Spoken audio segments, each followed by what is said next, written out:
Shalom. It's so bad nowadays that we're living in a time where people just find it so hard to just agree to disagree. I was having a discussion with someone, and basically, I had mentioned that I like to, I guess, check in with my wife. I asked her her opinion on things before I make a final decision. Though the final decision is mine, I bring things to her. Not because I feel like I need her take, but I don't know. It just to me a wisdom. I married her because of who she is to me. I chose her for her wisdom. I chose her for her beauty. I chose her for so many different things, and so I know my wife is very knowledgeable.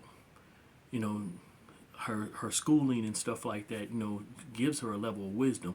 Me myself, I view myself as wise, but I don't go to her asking her because, it's like, oh, I don't know. But I would like a second opinion. Instead of going to someone who's not invested in the situation and she's more invested in it, I go to my wife. Now, I don't know, I guess some men consider that weak. They can have their opinion and we can agree to disagree. I don't know. To me, I guess when I look at the situation of Sarah telling Abraham to be with Hagar, in the end, Yah said, "Heed your wife, listen to her." When she wanted to get rid of Hagar, he did that. I don't understand why would you marry someone and be one with someone that you don't trust them to comment or have a say on things. Again, I make the final say. I'm the man of my house. I'm the one that says no a lot of times. That's me. But I still like to run things by her. I definitely want to respect her. I want to love her. Also, I was having a discussion with someone that, I consider a friend, and I was talking about how I want to operate in integrity, even when people don't operate in integrity towards me. And they say, oh, if they're not going to do that with me, I'm not doing it. And I'm like, well, that's your choice. They said, well, we're going to have to agree to disagree. And I'm like, not. I respect that. I'm like, you got to do what's best for you in matters. Now, I get it. If it's something that's dealing with the Torah, dealing with the law is supposed to be the one that you lean towards. But a lot of matters are our decisions. Okay, if I decide to not eat meat, that would be a decision that I get to choose. Being a vegan is not something that's required. But when someone makes that decision, that's their choice. They don't have to come to me and confirm and ask, what's best for them.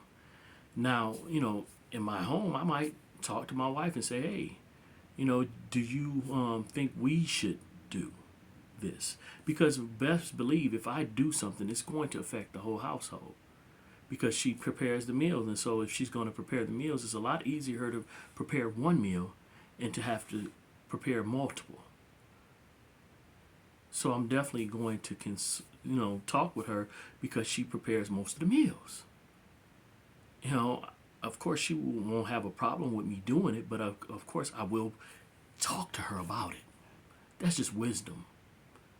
And I don't know. The person, I guess, decided to block me or unfriend me because they didn't, like my answer. I'm like, I can disagree with somebody and move to the next subject. Some people can't do that. I'm one that, I don't know, I don't feel like my way is the ultimate way, but it's the ultimate way for me. My way is not going to work for you. How I do things is not going to work for you. And a lot of times I will ask people, will they do something my way? It's not a requirement. They can choose to or not. If I ask you about something, you say, well, I'm gonna do it. I'm like, hey, if something come up and you're not able to, just give me a call. Then I understand. But if you just no call, no show, it hurts me. So I would rather you give me notice. Of course, a person can say, well, that ain't how I operate. They can choose not to do that. But that's something that I ask for. Shalom.